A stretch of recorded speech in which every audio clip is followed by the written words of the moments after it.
প্রিয় সাংবাদিক বন্ধুরা, আমাকে ধন্যবাদ জানাচ্ছি।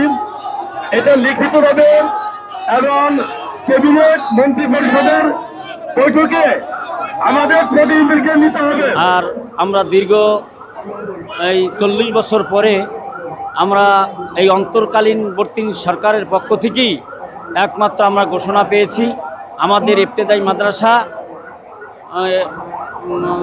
রেজিস্ট্রারি প্রাইমারির মতো প্রাইমারির ন্যায় আমাদের মাদ্রাসাগুলো জাতীয়করণ করা হবে। এজন্য বর্তমান সরকারের সর্বস্তরের যারা দায়িত্বপ্রাপ্ত আছেন, আমার ডক্টর মোহাম্মদ ইউনূস স্যার সহ যারা আছেন সকলকে ধন্যবাদ। আর আমরা এই দীর্ঘ 40 বছর যে অবহেলিত ছিলাম, আজকে আমাদের শিক্ষকরা খুবই আনন্দিত। ঈদের মতো আমরা আজকে ঈদ, একটি বছর পরে যখন ঈদ আসে, ঈদের মধ্যে যখন আনন্দ পায়, আমার শিক্ষকরা এখানে সাংবাদিক ভাইরা আছে এবং প্রশাসনের লোকেরা আছে এবং যারা মন্ত্রণালয় থেকে এসেছেন তারাও, এবং আপনারা দেখেছেন ভার্সিটির একজন শিক্ষক আমাদের এখানে দীর্ঘ সময় ধরে আমাদেরকে যে বক্তব্য দিয়েছেন এবং তারা বলেছেন জাতীয়করণ না হওয়া পর্যন্ত আপনারা স্থান ত্যাগ করবেন না, আমরা আপনাদের পক্ষে আছি।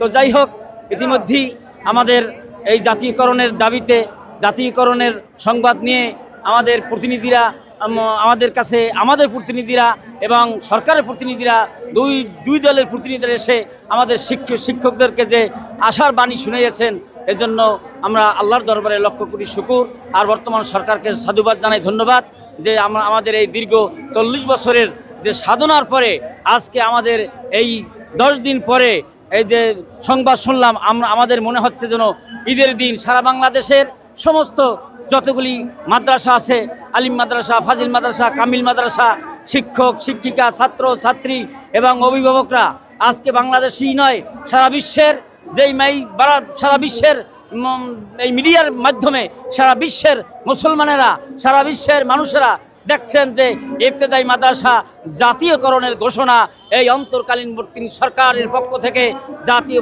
ঘোষণা দিচ্ছেন। এজন্য আমরা সকলেই আমরা আনন্দ উপভোগ করছি। আজকে সকলে আপনারা দেখছেন আমাদের সকলেই এই জাতীয়করণের দাবিতে চরমনাই হুজুর বক্তব্য রেখেছেন। জাতীয়করণের দাবিতে জামাত ইসলামের লোকেরা জাতীয়করণের দাবিতে ভার্সিটির ছাত্রছাত্রী এসে এবং বিভিন্ন প্রকারের পেশার লোকেরা এসে আমাদের সাথে একমত ঘোষণা পোষণ করেছেন যে জাতীয়করণ না হওয়া পর্যন্ত আপনারা স্থান ত্যাগ করবেন না, আমরা আপনাদের পক্ষে আছি।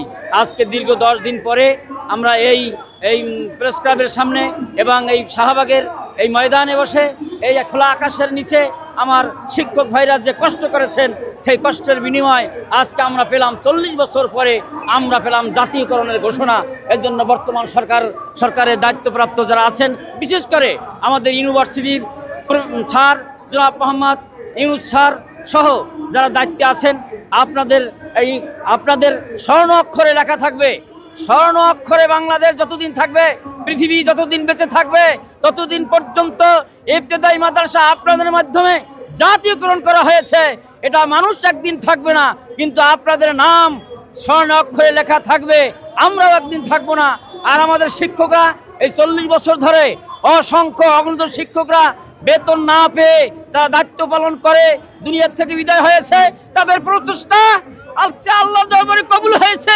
তাদের রুহানি দোয়া কামনা করি, আল্লাহ যেন তাদের বেহেশত নসিব করে দেন। কিয়ামত পর্যন্ত তাদের জন্য দোয়া থাকবে এবং হাসরের ময়দানে তাদের সাথে আমাদের সাথে দেখা হবে। এবং যারা আমরাও একদিন থাকবো না, এবং পরবর্তীতে যতদিন পর্যন্ত এই মাদ্রাসা থাকবে, ছাত্র শিক্ষক থাকবে, তারা সকলেই যেন আমরা একই আশা, আমরা যেন কিয়ামতের দিবসে এই জাতীয়করণের জন্য